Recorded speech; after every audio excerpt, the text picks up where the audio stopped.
Territorio strategico per il Veneto e non solo, l'area geografica del Veneto orientale accoglie tra i suoi maggiori centri San Donà di Piave, Portogruaro, Jesolo, Caorle e San Michele al Tagliamento.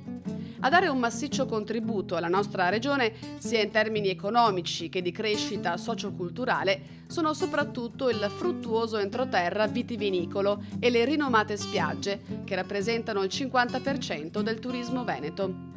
A ciò si aggiunga l'apporto determinante che deriverà da opere fondamentali quali il Corridoio 5, la tratta alta capacità Padova-Mestre e il sistema ferroviario metropolitano regionale.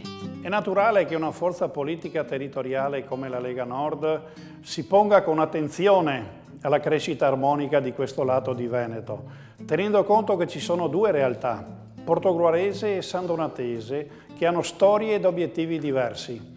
Portogruaro più attenta alla cultura ed al tessuto agricolo, San Donà di Piave più attenta al commercio e alla piccola impresa. La nostra capacità politica sarà quella di dare risposte economiche e legislative dedicate a questi due territori.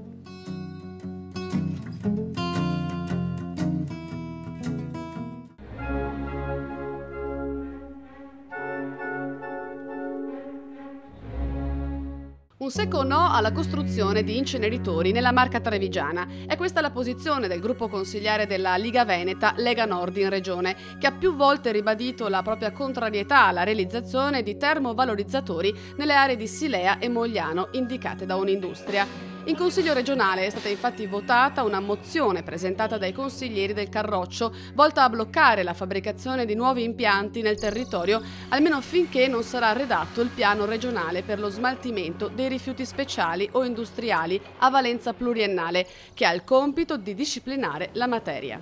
In assenza di un piano regionale per i rifiuti speciali, la Giunta non deve approvare la creazione di nuovi inceneritori in provincia di Treviso.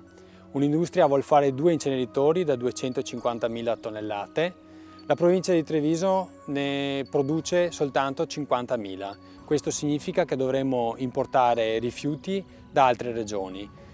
Noi non vogliamo diventare la pattumiera d'Italia, la provincia di Treviso ha già dato molto in termini ambientali per quanto riguarda cave, discariche e passante di Mestre. Pertanto la Lega Nord è contraria a questi inceneritori.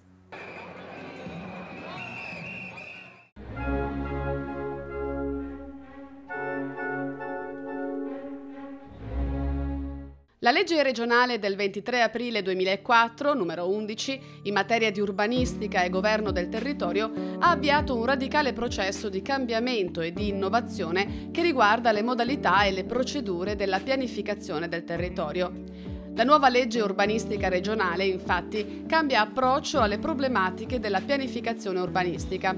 Essa si inquadra in un mutato contesto culturale e programmatorio, dove i principi di sostenibilità dello sviluppo sono i fattori fondanti di un modello di crescita e trasformazione.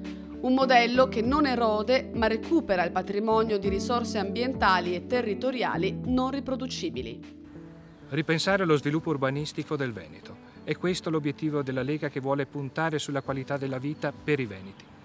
Riqualificare i borghi, recuperare edifici e aree dismesse, puntare sull'edilizia ecosostenibile. E questo è un obiettivo fondamentale per garantire uno sviluppo anche economico per le nostre imprese, per le piccole imprese che devono continuare a operare nel nostro territorio. E questa è la qualità della vita che vogliamo dare con nuove infrastrutture, con nuovi servizi, con una qualità intercomunale dei nostri servizi che garantisca anche non solo dormitori, ma soprattutto città vivibili.